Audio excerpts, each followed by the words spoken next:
Setiap orang memiliki cara yang berbeda untuk mewujudkan keinginannya. Mulai dari cara yang biasa saja hingga cara yang berbahaya pun akan dilakukan. Apalagi kalau bukan untuk memuaskan diri sendiri. Oke, assalamualaikum warahmatullahi wabarakatuh. Halo semuanya. Jadi ceritanya hari ini saya mau spill budget saya pas solo hiking ke Gunung Rinjani. Kalian pasti penasaran kan, biasanya saya naik Gunung Rinjani itu habis budget berapa?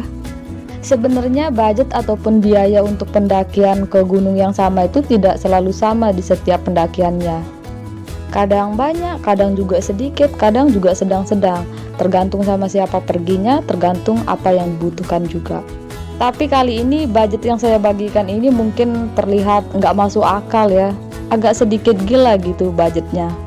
Biaya pendakian solo hiking saya ini nggak dibuat-buat ya, ini benar-benar biaya yang saya habiskan selama pendakian ke Gunung Rinjani kemarin. Dah nggak usah lama-lama, langsung aja yuk kita hitung-hitungan. Kalian siapkan pulpen sama kertas juga ya, siapa tahu saya hitung-hitungannya ada yang keliru. Nah, yang pertama ini peralatan pendakian. Kalau untuk peralatan pendakiannya ini saya punya pribadi ya, jadi nggak nyewa alias gratis. Yang kedua adalah logistik. Logistiknya ini juga saya ambilnya itu semuanya dari dapur ibu, mulai dari beras, minyak, tempe, ikan asin, kemudian sayur-sayur itu saya ambil dari dapurnya ibu. Logistik yang saya beli cuma tempe 2.000, air minum 5.000, sama tepung serbaguna 5.000. Walaupun begitu logistik saya juga cukup banyak ya, karena banyak sekali yang disiapkan sama ibu. Snacknya juga ada, saya bawa barang dagangan sendiri. Yang ketiga bensin, saya beli bensinnya 20.000. Ini udah cukup dari rumah saya menuju base camp Sembalun bolak-balik. Sesampai saya di base camp Taman Nasional Gunung Rinjani saya parkir 2.000. Dan tersisalah uang saya tinggal 100.000 di dompet. Bukan sengaja bawa 100.000 ya, tapi bener-bener pada saat itu uang saya cuman segitu. Tapi ya mau gimana, tiket udah saya booking, saya juga nggak mungkin membatalkan pendakian kali ini gitu, karena ini sangat penting bagi saya. Akhirnya walaupun di dompet cuma 100.000, lanjut dah saya nih. Oke, setelah selesai check in saya lanjut ke kandang sapi. Saya pakai motor sendiri, nanti rencananya mau parkir di sana. Di sana udah ada tempat-tempat parkir gitu di penginapan-penginapan yang ada di area kandang sapi.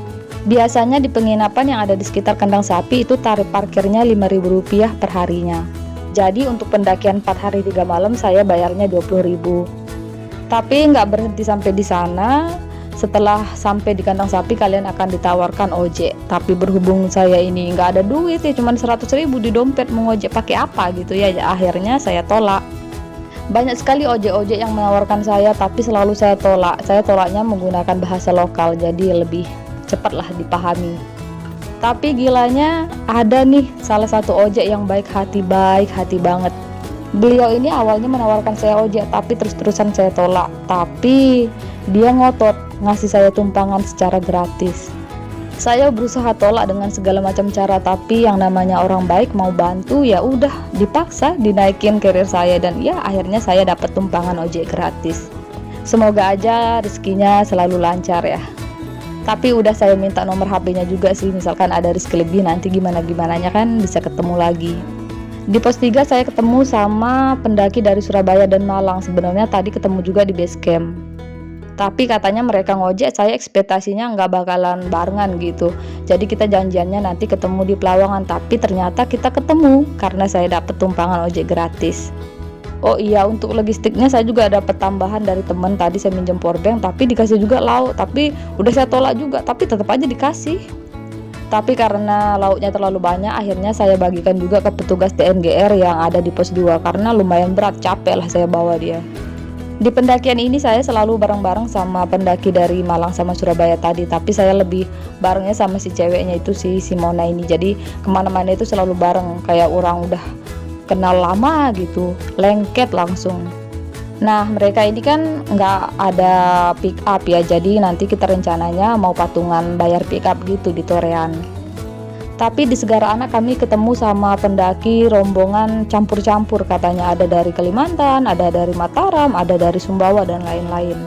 Nah di sini mereka itu baru pertama kali naik Gunung Rinjani, dan saya pun ya sama Mona dan Alpin itu gabung sama mereka. Nah karena mereka baru pertama kali, jadi mereka itu agak ragu-ragu ini jalannya kemana gitu. Akhirnya saya sebagai petunjuk arah nih. Jadi di sepanjang perjalanan itu saya selalu ditanya ini kemana gitu. Secara kan saya udah beberapa kali naik Gunung Rinjani melalui jalur Torean. Alhasil kami pun bincang-bincang nih dah tentang pick up, dan ternyata mereka itu udah punya pick up. Mereka nyewanya itu 550. Katanya yang 550 itu udah termasuk base camp, kemudian diantar ke Bukit Tiga dan dijemput di Torean. Dan kami pun menawarkan dah nih untuk gabung, nanti kita kasih gitu berapa patungannya gitu, tapi mereka bilang nggak usah bayar gitu. Secara kakaknya kan udah nunjukin kita arah juga gitu, tanpa kakak mungkin kita udah nyasar katanya. Tapi lagi-lagi kami selalu nolak sih, kami nggak apa-apa bayar aja gitu, secara kita kan numpang gitu, tapi tetap aja mereka nggak mau nih dibayarnya. Alhasil pick up pun gratis, karena kami semua satu pick up dan motor saya di kandang sapi, sedangkan basecamp mereka ini deket TNGR. Jadi saya ikutan nih di basecamp mereka itu, saya bayar penginapannya itu 40.000 per malamnya. Jadi uang yang 100.000 di dompet tadi masih nih tinggal 40.000. Kemudian untuk tiket pendakian ini 4 hari 3 malam itu 100.000 totalnya bersama asuransi. Jadi bisa ditotalkan budget yang saya habiskan ini sekitar Rp294.000. Di pendakian ini banyak sekali bonusnya ya, jadi saya nggak tahu amalan apa yang diamalkan oleh ibu saya, sehingga bonus pendakian ini banyak sekali. Kalau kalian mendaki Gunung Rinjani biasanya habis budget berapa? Coba deh kalian berbagi pengalaman di kolom komentar ya. Oke, kayaknya cukup sampai di sini dulu ya. Semoga video ini bisa bermanfaat serta menghibur teman-teman semuanya. Sampai jumpa di video selanjutnya.